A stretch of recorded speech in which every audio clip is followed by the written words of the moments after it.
मध्य प्रदेश के सिवनी में एक बहुत ही अजब गजब घोटाला सामने आया है, जहां पर सांप काटने के नाम पर बड़ा घोटाला हो गया। सांप काटने के नाम पर अधिकारियों ने एक बड़ा खेल कर दिया। सिवनी में अधिकारियों ने 11 करोड़ का सर्पदंश घोटाला किया। दरअसल मरे हुए लोगों को बार बार सांप कटवाकर 47 मरे हुए लोगों के नाम पर मुआवजा ले लिया गया।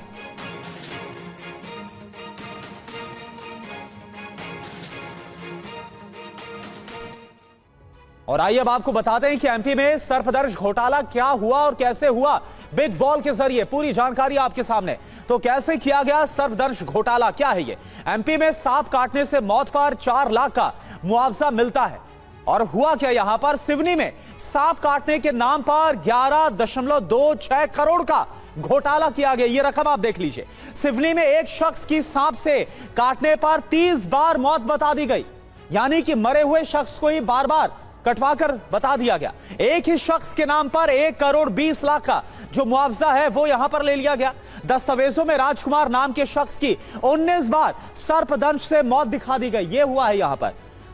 तो आपको हम बता रहे हैं कि सर्पदंश घोटाला कैसे हुआ। एक ही व्यक्ति की 19 बार मौत बताकर 81 लाख रुपए निकाल लिए गए। 47 लोगों की सांप काटने से कई बार मौत बताई गई है। तो यह सब कुछ हुआ है साल 2019 से लेकर 2022 तक। सिवनी जिले में मुआवजे के नाम पर इस घोटाले को अंजाम दिया गया है। तो सर्पदंश घोटाला जो हुआ, इसमें आप देखिए और जानकारी आ रही कि बिना पोस्टमार्टम रिपोर्ट और मृत्यु प्रमाण पत्र के मुआवजा भी दे दिया गया। तो सवाल है कि क्या ऊपर से नीचे तक सभी लोग इसमें शामिल थे? अफसरों और कर्मचारियों की मिलीभगत से गलत तरीके से जो पैसे हैं, करोड़ों रुपए निकाल लिए गए।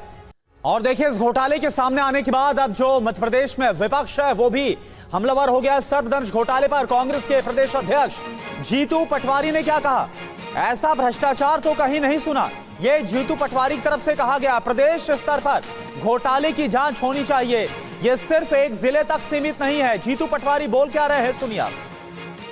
सरकार कितना खा रही पता चल रहा है। अब आप देखो कि पहले उन्होंने एक बार वक्तव्य दिया कि सांपों की गिनती होनी चाहिए। उनके अधिकारी काम पे लग गए, उन्होंने सांप काटने वालों की गिनती कर दी। और वो गिनती में क्या हुआ कि अद्भुत अकल्पनीय घोटाला हो गया। 11 करोड़ रुपया सांप काटने वालों को लग गए, जिसका अस्तित्व नहीं है, जो इंसान है ही नहीं, उसको भी सांप ने काट लिया। मतलब सरकार की थाली जो खाना खा रही थी, वो दिख रहा है कि सरकार कितना खा रही है। मुख्यमंत्री की थाली में जितने व्यंजन थे, उस हिसाब से भ्रष्टाचार हो रहा है। मैं मानता हूँ सांप को भी नहीं छोड़ा इन लोगों ने, ये इंसान को क्या छोड़ेंगे। तो मध्य प्रदेश में चम्मच, डामर, कचरा, एम्बुलेंस के बाद सर्पदंश घोटाला सामने आया है, जहां पर अधिकारियों ने मरे हुए लोगों के नाम पर सर्पदंश घोटाला कर दिया। मध्य प्रदेश सरकार सांप के काटने से मौत पर 4 लाख का मुआवजा देती है। सिवनी जिले में अधिकारियों ने सांप काटने के नाम पर बड़े घोटाले को अंजाम दिया। यह मामला सामने आया। सिवनी में अधिकारियों ने 47 मरे हुए लोगों के नाम पर मुआवजा लिया है। रिपोर्ट के मुताबिक रमेश नाम को 30 बार अलग अलग दस्तावेज के जरिए मृत बता दिया गया। और शुभम इस वक्त हमारे साथ जुड़े हुए हैं पूरी जानकारी के साथ। शुभम, अब जबकि सिवनी में यह घोटाला सामने आया है, अब इसके आगे एक्शन के नाम पर क्या हो रहा है? और दूसरा बड़ा सवाल यह है कि अभी जीतू पटवारी को हमने सुना, वो इस बात का आरोप लगा रहे कि यह मामला सिर्फ सिवनी तक सीमित नहीं है, यह और भी जगह हो सकता है। बिल्कुल करुणा, और आप देखिए कि मध्य प्रदेश की जो टैगलाइन है कि एमपी सबसे अजब है, सबसे गजब है, और यहाँ के घोटाले भी सबसे अजब गजब होते हैं। सबसे पहले हमने चम्मच घोटाला, बर्तन घोटाला देखा था कि 800 रुपए की एक चम्मच खरीद ली गई। उसके बाद डामर घोटाला देखा कि डामर बिछाई नहीं और उसे कागजों में दिखा दिया गया, 37 करोड़ का वो घोटाला हो गया।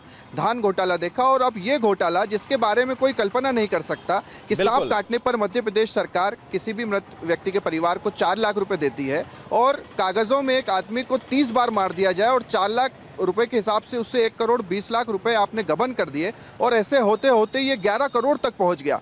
तो एक ही आदमी जब बार बार कागजों में दिखाई दिया, उसके बाद अधिकारियों का ही ध्यान गया कि आखिरकार इसी नाम का व्यक्ति क्यों मर रहा है बार बार। और आप सबसे बड़ी चीज देखिए, न पोस्टमार्टम रिपोर्ट लगी, और जब कागजों में भी मांगी गई अधिकारियों के द्वारा कि ये रिपोर्ट दीजिए, तो वो रिपोर्ट नहीं दी जा पाई।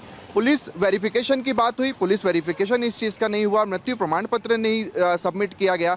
तो इस तरह का घोटाला। और जीतू पटवारी जिसका जिक्र आप करुणा कर रहे हैं, वो ये कह रहे हैं कि बीते 2 वर्षों में 5000 लोगों की मौत सांप के काटने से हुई है और मध्य प्रदेश सरकार की ओर से 231 करोड़ रुपए का मुआवजा दिया गया है। अच्छा। तो जब सिवनी जिले में 11 करोड़ रुपए का घोटाला हो गया तो क्या जरूरी नहीं है कि 231 करोड़ रुपए की भी मुआवजा? ठीक है, यानी कि ये जो आंकड़ा बता रहे हैं इसके आधार पर जीतू पटवारी, इसी तरह का घोटाला, बिल्कुल इसके आधार पर जीतू पटवारी अब सरकार पर, मध्य प्रदेश सरकार पर हमलावर है। बहुत बहुत शुक्रिया आपका इस पूरी जानकारी के लिए। शुभम।